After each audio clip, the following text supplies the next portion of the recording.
A group including Anuma Fonseca visited the Chief Prelate of the Malwatu chapter today to inform the Chief Prelate of the court-martial's decision against General Sarath Fonseca.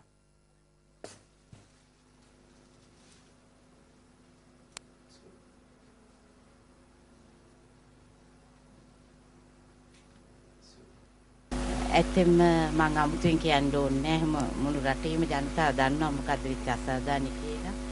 The whole country is aware of the injustice done. This is the gift he received for putting an end to the 3-decade-long war and obtaining freedom for the country. Everyone is aware of this. We came to brief him on the matter. The Chief Prelate understood everything. This was a great mental relief to me. The Chief Prelate is keeping a close watch on this just as everyone else is.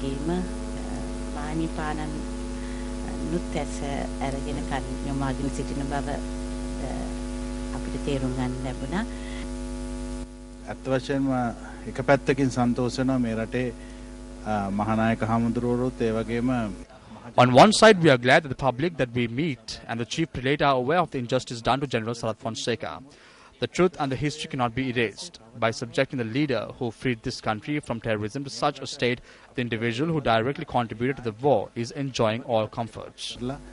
යුද්ධයේ කුරුරු යුද්ධයේ කාලේ ඒකට දායකත්වය කෙලින්ම දායකත්වය ලබා දුන්න පුද්ගලයෝ අද ආණ්ඩුවත් එක්ක එක්කහුවලා ඉස්සබුණා. China's Minister of Foreign Affairs Yang Jiechi stated that China will make its maximum effort to fulfill Sri Lanka's needs. According to a communique issued by the Ministry of External Affairs, the Chinese Foreign Minister had conveyed this sentiment to his Sri Lankan counterpart, Professor G.L. Pieris, in Beijing. Yang Jiechi had stated that Sri Lanka, having rid itself of terrorism and embarked on the course of accelerated economic development with determination, should receive the support of the international community in achieving its objectives. Addressing the China Institute of International Studies, Professor G.L. Pieris explained Sri Lanka's experience in defeating terrorism and putting the country on the fast track of economic development and national reconciliation. The event was attended by leading members of the diplomatic community and representatives of local as well as international media in Beijing. Professor G.L. Pieris further stated that Sri Lanka appreciates China's role in contributing massively to the development of ports and harbours, highways and other infrastructure facilities in regions of the island which had hitherto been relatively neglected. The minister added that the Lessons Learned and Reconciliation Commission, appointed by President Mahinda Rajapaksa, had its first public sitting and had commenced its work, and it should receive encouragement from the international community to begin and continue its work. The Irrigation Department requests those residing along the banks of the Kaluganga to be vigilant of floods which may arise with the onset of the rains. Irrigation engineer of Ratnapura, S. Beligaswata, said that the water level of the Kaluganga in the Ratnapura district stood at 5.34 metres by this afternoon. He added that minor flood conditions may arise in the area if the water level increases over 6.09 metres. The Irrigation Department announced that the area is under the threat of floods as the water levels may increase during the course of the day.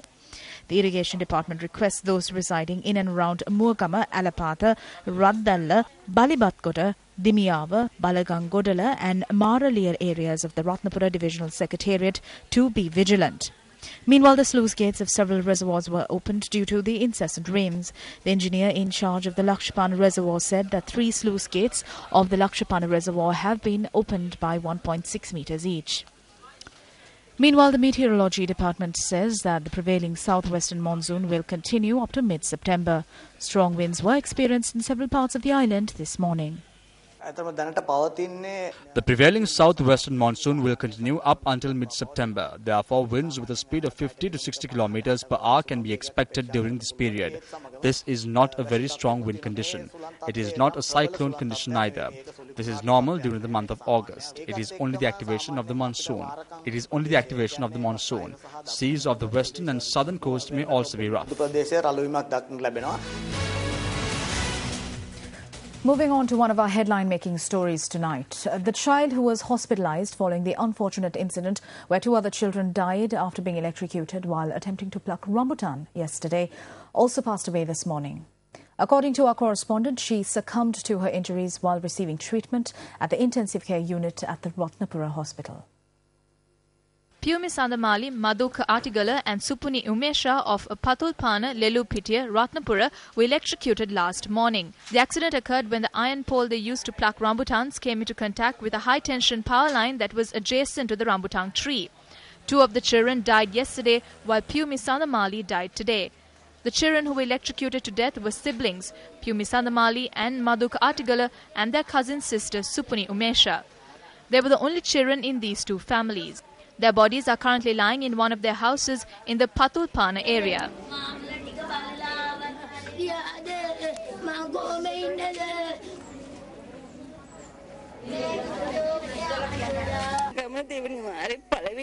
Madhuka was first in the second term and Kasuni was second. They were very talented and obedient children in school.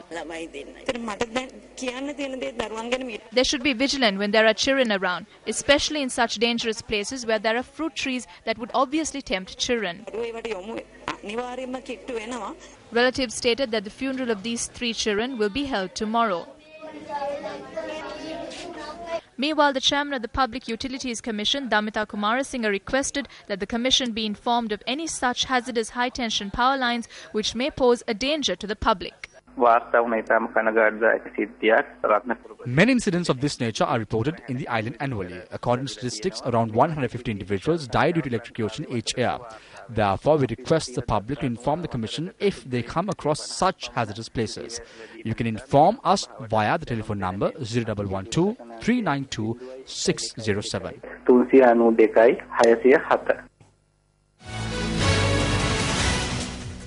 Devotees from across the island flocked for the annual Madhu feast of the Madhu Church in Manor, which was held today.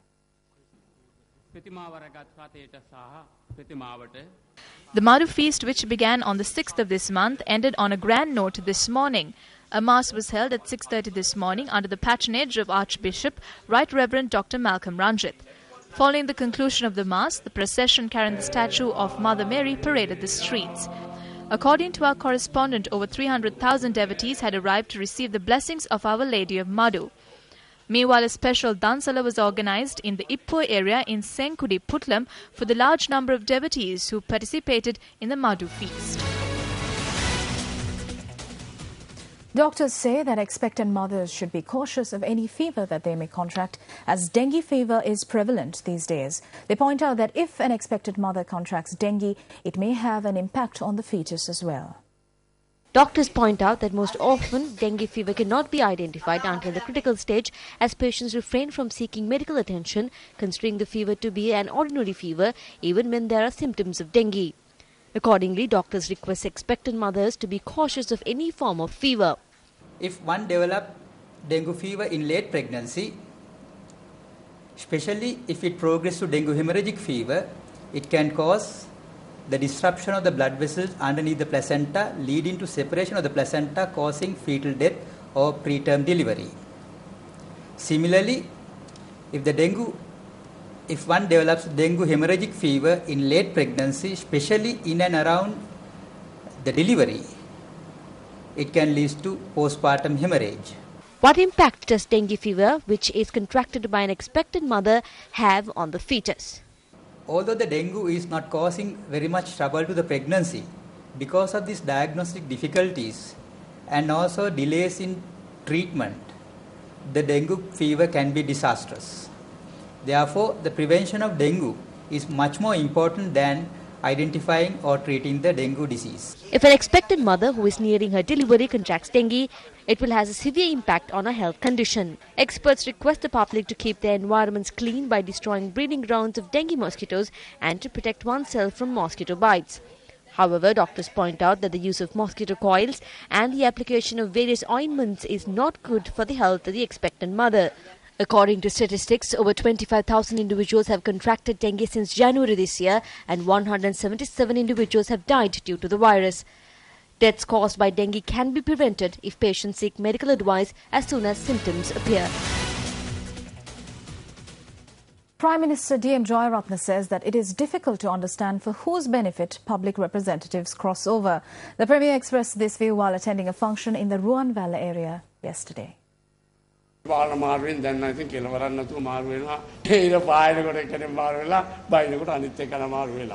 The number of political crossovers are countless these days.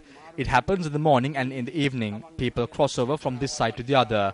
The question at hand is, does these crossovers take place for the benefit of the public or for individual purposes? One thing that we can learn from the life of late Dr. N.M. Pereira is that one should move forward with the right path that was chosen with determination and dedication. The journey that is made while swaying from side to side is not successful. Minister Professor Tissa Vitarantu expressed these views. Through the all-party conference, we tried bringing together the representatives of all the parties for discussions to obtain a common solution.